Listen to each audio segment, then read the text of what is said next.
Alright, well, another day, another disappointing AAA announcement. Who would have thought? Redfall is an upcoming single to co-op open world shooter game that is set to be released on May 2nd of 2023. The game is being published by Bethesda Softworks while also being developed by, oh my god, Arcane Studios? Wait, the same Arcane Studios that made such games as Dishonored, Dishonored 2, Wolfenstein Youngblood, and even the 10 out of 10 IGN rated game Deathloop. Oh my god, this is kind of sick. Dishonored, especially the second game, was a complete and utter godsend of a game. But anyways, Redfall was announced in June of 2021 when Bethesda released a 4.5-minute trailer showcasing what the game would be like. That trailer showcases 4 protagonists taking on a group of terrorists with guns in Redfall, Massachusetts. Suddenly though, a vampire pops out of nowhere to take on the protagonists, signifying that the real threat in this small town America is the unnatural. It's kind of like Blade with the whole vampire shit. God, I love old Blade. Please, Marvel, don't fuck up the new movie, please. Off the bat, the trailer received some moderate praise. Upon the almost 500,000 views the trailer garnered, Redfall's announcement trailer is sitting at 10,000 likes and 3,100 dislikes. Things are looking fairly good. The only problem at the time which caused the number of dislikes to be garnered in that trailer was, and I'm not shitting you with this, the fact that some fans were led to believe that The Elder Scrolls 6 was going to be announced.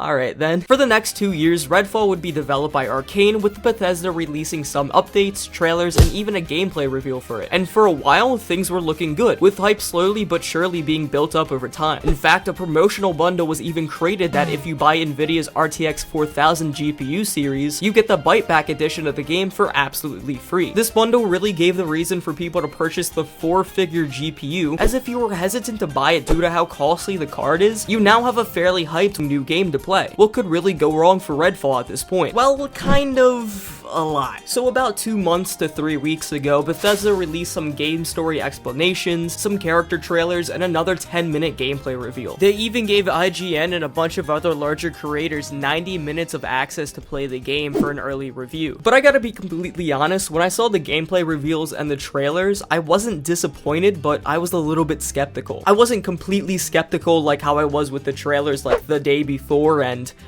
that's it, but I really wasn't as impressed as I thought I would be, especially for an Arcane game. And on top of that, a new controversy just released surrounding the game that made the fans a lot more than upset about the game. But first, let's discuss what all I like through what I've seen in Redfall. The main thing has to be the environment. The entire world of Redfall looks so fucking interesting and so unique. Even though this map is not really that large considering the fact that this isn't just small town USA, Arcane tries to make sure that every surrounding that you are in has its own mini story that made the environment the way it is. You know, there's a mansion in which an explosion has just happened. Well, I wouldn't say just, as midway through the explosion, everything just pauses. There's also maybe some corpses and some residential buildings with clues that can piece together how the person there died. There's vampire hideouts with ginormous hearts inside those hideouts that you have to destroy, which are basically the life for these vampires. And bro, there's even a giant pumpkin. Like, okay, fucking pumpkin W. But all in all, like I said, Arcane makes this already unnatural world feel even more unnatural. And even though the graphics itself is a little plasticky and untextured in very light areas, I don't really mind it with the amazing environment and even the lighting that coincides with it. I'm also very intrigued but also a little bit questioned by the protagonist and their abilities. You, just like your up to 3 friends, but for me 0 friends, can choose one of the 4 available protagonists in the game, that being Jacob Boyer, Devinder Crowsley, Remy De La Rosa, and Layla Ellison. Each protagonist has their own ability catered to their own backstory, and from what I've seen, each protagonist has some extremely unique abilities. Unique to a degree, I guess. Already, my favorite has to be Layla Ellison. Her abilities, from what I've seen on her character trailer, showcases her launching yourself or any other enemies with a purple elevator. She also showcases an umbrella that both sponges all bullets and attacks while also expelling the umbrella towards the enemy. And she also has this guy who I think is a vampire or a ghost. I don't know what that person is, but you know, I fuck with it. I like how all 3 of her abilities caters to her traversing, her attacking, and her defending. And you know, all the other characters are unique too. Jacob caters to more stealth and sniping, so he's better either sneaking past enemy lines or staying back to use his fucking genuine auto-aim ability. Remy is a supporting character that has a robot that can stun or fire upon enemies, but she also has a bomb and an area healing effect. And Devinder doesn't have a character trailer, but he does have a lightning javelin, a black flak and UV light, and then a teleporter. Like I said though, all of these characters really make the gameplay feel unique to a degree. I do wish that some abilities were a little cooler, like Devinder looks to be the worst of them all by having 2 lights and a teleporter that doesn't seem to be thrown that far. Also, I feel like if I were to play the game, I would need to limit myself on how many abilities I use because some of them are just fucking god powers even without upgrading them. But I'm not gonna lie, I would be excited to play in a full lobby with my friends. I think this would be something fun to like joke around with and take the piss out of everything. However, this is really where my praise ends for what I've seen in this trailer, because segueing off of the character's abilities, the combat and overall gameplay looks incredibly monotonous. The combat in Redfall seems pretty straightforward. The main enemies you'll be taking on are the cultists, who are basically just henchmen of the vampires. This is where most of the gunfights and stealth portions will occur, and it's nothing too special. But then there are, of course, the vampires. These enemies are a lot tankier, and all the guns that you find throughout the world aren't going to kill a single one of them. However, though, you will need to use different abilities and different crafted guns alongside a special weapon to take them down. Some abilities like the UV light will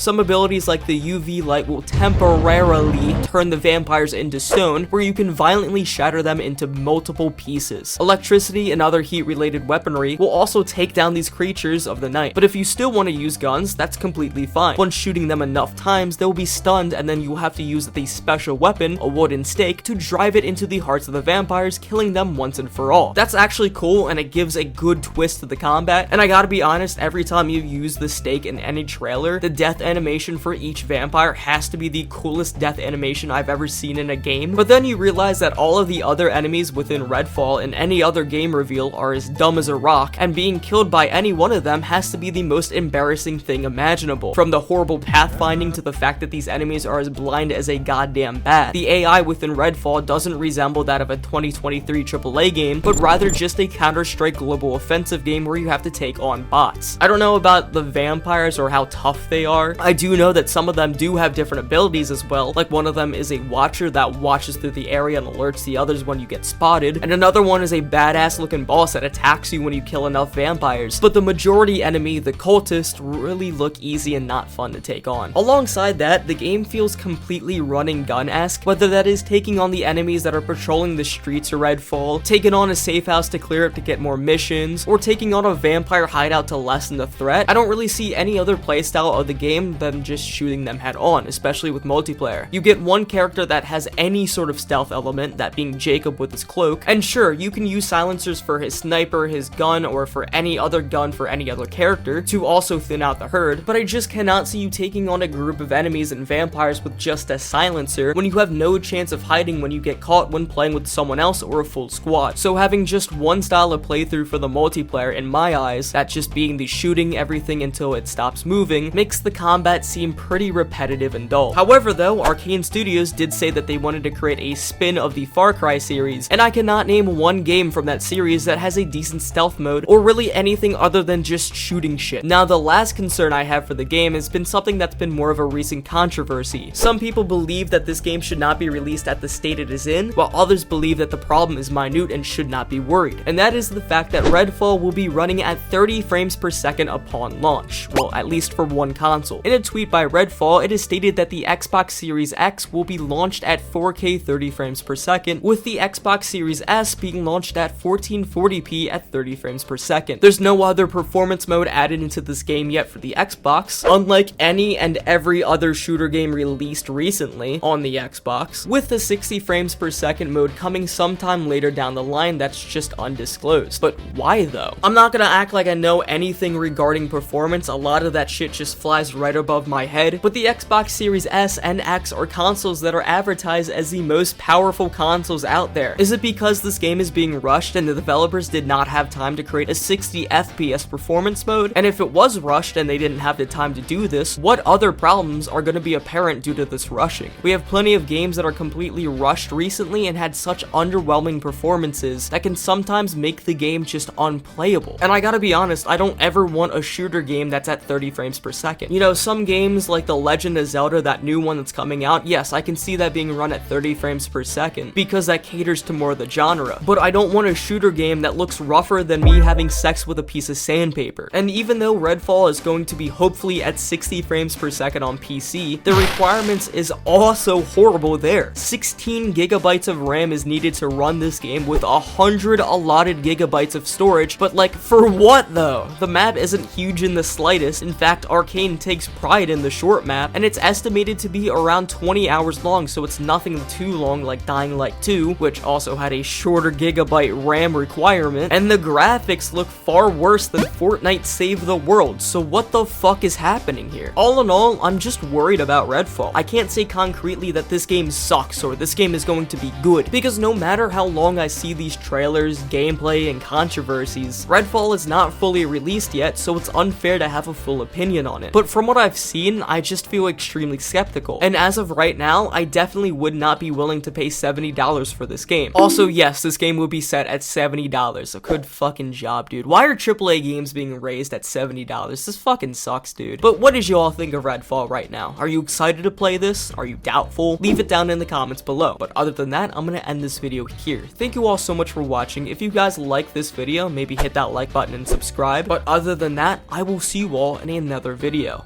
Bye for now.